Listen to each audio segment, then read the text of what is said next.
نامه د مذهب په نامه د دین په نامه بس خالی کونډې راته زیاتوه یتیمان ته څه خبرې مسلمانه دا اوس د افغان خور خبرې تا واورېدلې قسم په خدای د افغان پتمنې خویندې مونږ بې لارې کوو والله دا حقیقت ده بالکل جنرال صاحب محترم همدغه خورکیه په بازار کې دا اوس ګوره دا اوس هم ده بازار کې چې ښځه روانې هین د جرابو ته یې ګوري پنځه یتیمان کا ویډیو دی ما سره هغه ویډیو ریپوسټ کړی مو په بل هغه کې اکاونټ کې هغه درې څلور جنکۍ دي او یو دانه ورور د ورکای ماشومې په غېږ کې د ښځې پاتې سوی ده د تیر نظام یو د تیر نظام سرتیری ده تی کور ته د مرسته ور وړې وه دا خلک چې دلته خبرې کوي شیرزاد ته وایي یا فهیم ته وایي خو دیغو سرتیرو کونډو ته کومک دې ورسره وکړي سرتیرې کونډه څه کوي هغه د ما او د تا خور لږ اوس دا فدا جوړومه دا فدا اوس لږ جوړومه بسم الله الرحمن الرحیم بله ورځ ډوډا وخته چې کړم هغه خوشحال راغلی و خبرې کولې ګورئ کله چې د اسلام خبره یې که نه نو د خدای قرآن وګورئ سمې په ایماندارۍ کوئ په ایماندارۍ کوئ ای ګوره په هغې ورځ مې 50,000 کمنټه درته وکړه چې جي که ځکه چې هغلته زما د خوشحال سره خبرې کولې هغلته هغه د یو داسې خبرې دفاع کوله چې هغه د افغانستان ګوره تشي تباه کوي ښه یې واورئ افغانستان دې نه دی تباه کړی چې ما ته وژلی او زه تا وژلی یم دې نه دی تباه کړی ګوره افغانستان چې تباه شوی دی دغسې خبرو تباه کړی چې خلکو اسلامي شاعرو ته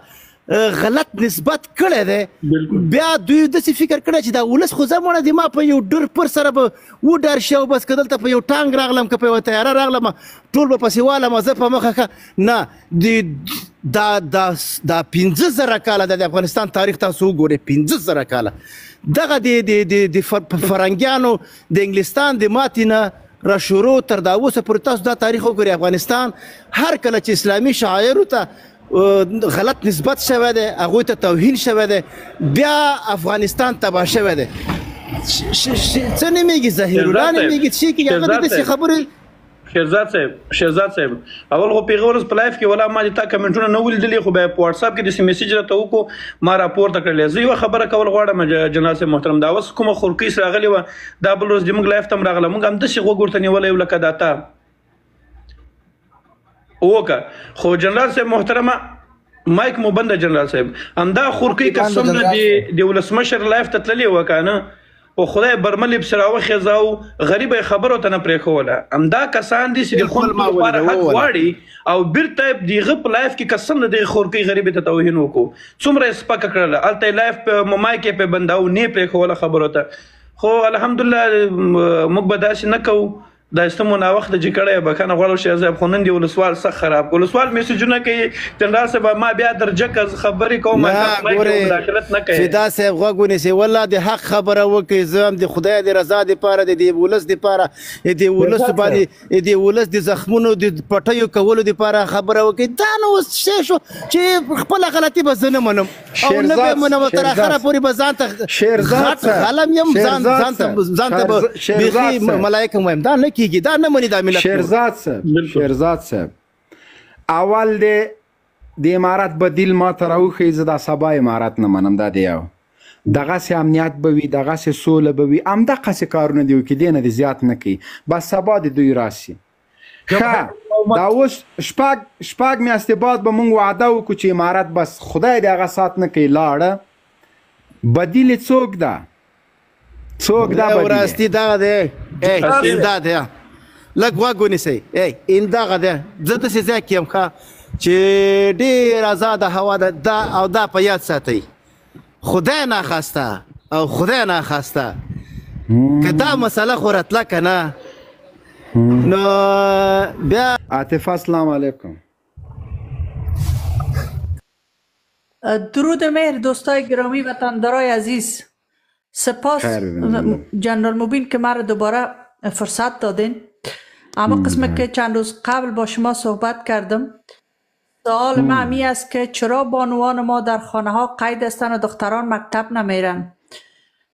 بیا پغمان هستی که بیا ارغندی هستی که بیا قندار هستی که بیا کنار هستی که ولی اسلام باعث شده که من فرار کنم مبین بزرگوار اسلام باعث شده که ما فرار کنم. با میلیون ها انسان از اسلام فرار میکنن. از اسلام فرار کردیم.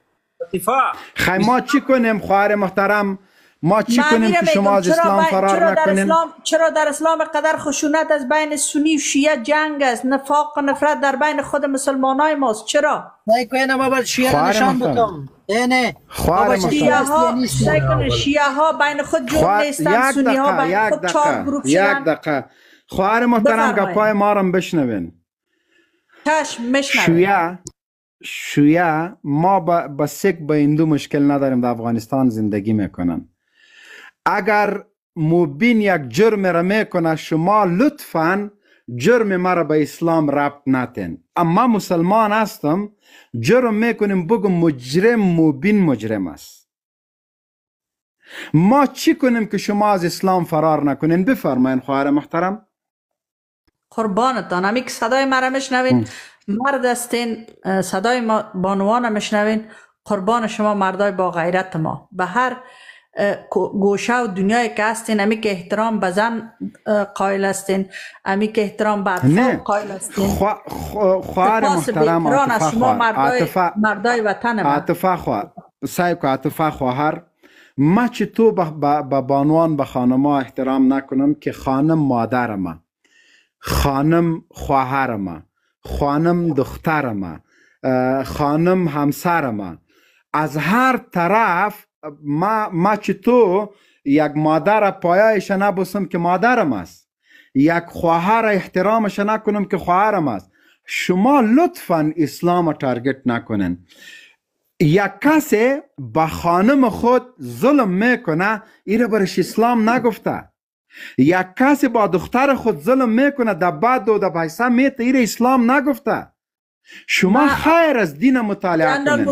این مستم سایکو خواهر محترم، خواهر محترم سایکو خواهر محترم، بفرمایید. ما یک مسلمان هستم، ما با خانم خود ظلم میکنم، میره خود اسلام بر ما نگفته. با خواهر خود ظلم میکنیم، اسلام خود نگفته. ما آیه قرآن خواندیم بزرگوار. ما به مسلمانای خود نقد ندارم، مسلمانای خود دوست دارم، وطندارای خود دوست دارم. بسیار مردای شجاع ما در افغانستان دارم به نام مسلمان. مگر گوش کنین اسلام نه سعی کنین، اینال مشکل به اسلام است. ما روی آیه توبه سوره 123 امروز شما صحبت میکنم. ما خواهر محترم در رابطه با اسلام که شما با آیت قرآن مشکل دارن هرگز وارد بحث نمیشم. اسلام بر ما خط سرخ است، از الف الحمد اسلام تا و ناس، ای بر ما خط سرخ است. این دین کامل، این کتاب کامل است، کتاب است که تا ما را رسیده، با میلیون ها انسان قربانی داده. در این رابطه شما عاجزانه